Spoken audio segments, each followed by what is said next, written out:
धर्म की राह कुछ ताकतवर चुनिंदा लोगों की राह है जो सब कुछ अपना दांव पर लगाने के लिए तैयार हो जाए।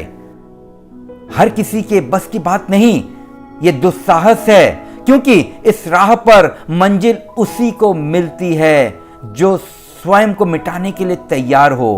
ये व्यापारी का काम नहीं मगर जुगारियों का काम है, क्योंकि इस राह पर मंजिल उसी को मिलती है जो तैयार हो जाता है हाथ बनने को उस विराट अस्तित्व का जिस पर सारा ब्रह्मांड टिका हुआ है। तैयार हो जाता है स्वयं को निछावर करने के लिए, स्वयं को मिटाने के लिए, और तैयार हो जाता है उस आत्यंतिक सत्ता का हिस्सा बनने को जिसे हमने परमात्मा कहा है।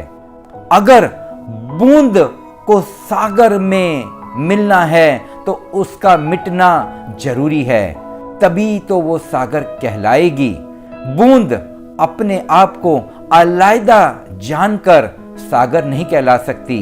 हाँ, ये जरूर है कि अगर बूंद सागर का हिस्सा बन जाती है तो पूरा सागर उस बूंद में एक हो जाता है।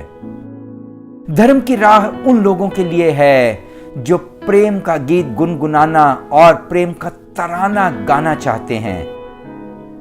कुछ ऐसे चुनिंदा लोगों की महफिल में शामिल होना चाहते हैं जिन्होंने प्रेम को जाना। धन की चर्चा व्यर्थ में करने से, ज्ञान को इकट्ठा कर लेने से, गूगल पर ज्ञान को पढ़ लेने से धर्म का कोई संबंध नहीं है। धर्म है व्यक्तिगत स्वयं का अनुभव।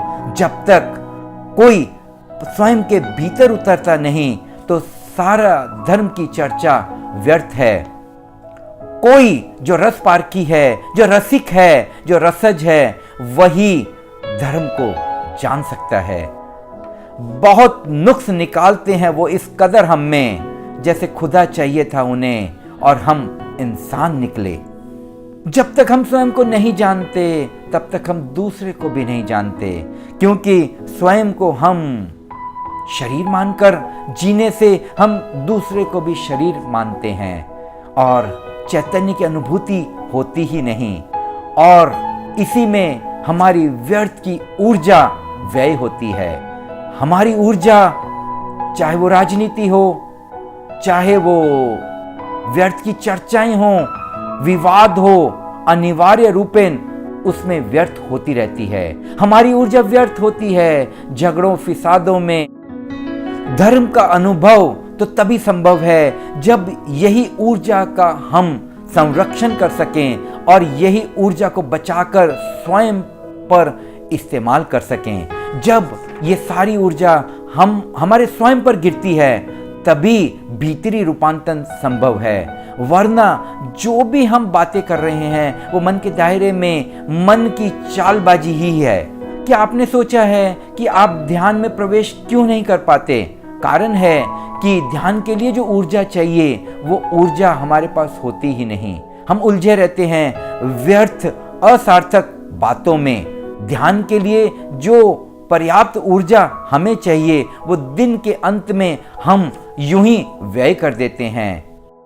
स्वयं तक जाने के लिए ऊर्जा चाहिए, और ऊर्जा तभी संभव है जब हम ऊर्जा के व्यय को रोकें, फालतू के बहस को होने से, उसमें कूदने से स्वयं को बचाएं।